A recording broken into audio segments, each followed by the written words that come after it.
Durant les Jeux olympiques et paralympiques de Paris 2024, les 20 pavillons labellisés Olympiade culturelle Archifolie, installés sur les bords du bassin de la Villette, accueillent les fédérations sportives.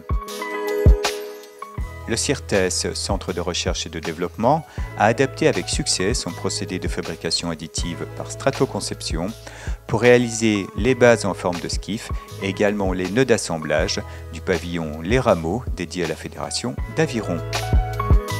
Notre procédé de stratoconception est aujourd'hui reconnu dans le monde industriel, en particulier dans les secteurs automobiles, aéronautiques, de l'énergie, du luxe.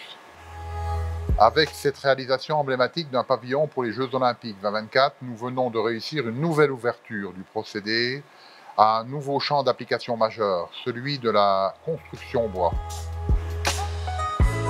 Nous avons réalisé 55 nœuds, tous différents, de la conception à la fabrication, par le seul procédé capable de réaliser des pièces 3D aussi complexes en bois, et c'est avant tout une belle réussite pour toute l'équipe CIRTES.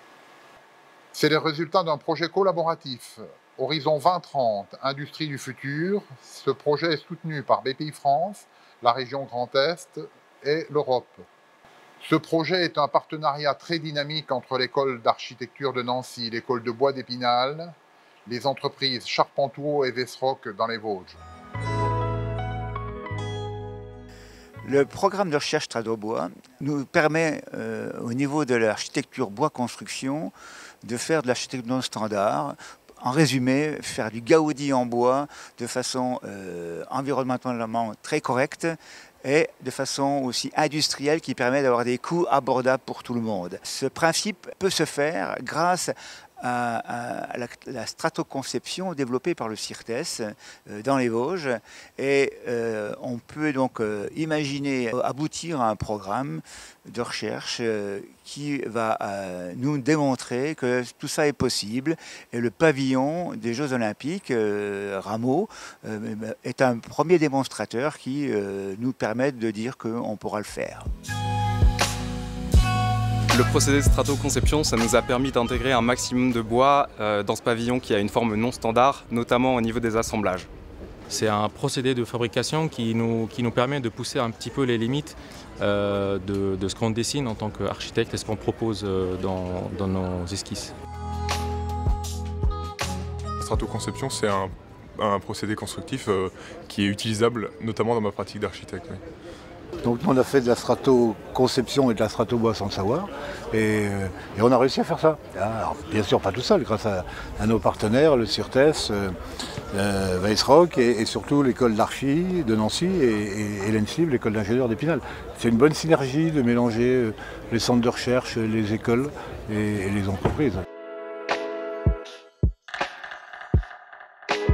Ça nous permettra de nous positionner sur le marché de manière innovante, à travers des process et des procédures que nos concurrents ne possèdent pas.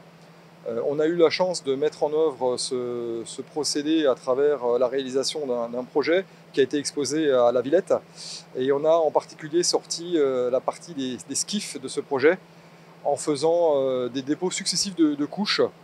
En termes d'inertie, on a également pu retravailler sur nos rendus et sur nos résultats, de manière à pouvoir avoir des poutres beaucoup plus flexibles et résistantes sur du long terme.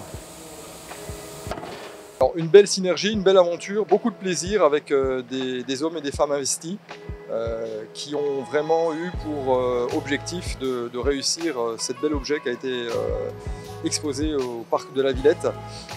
On a également ressenti vraiment cet esprit de groupe et de corps.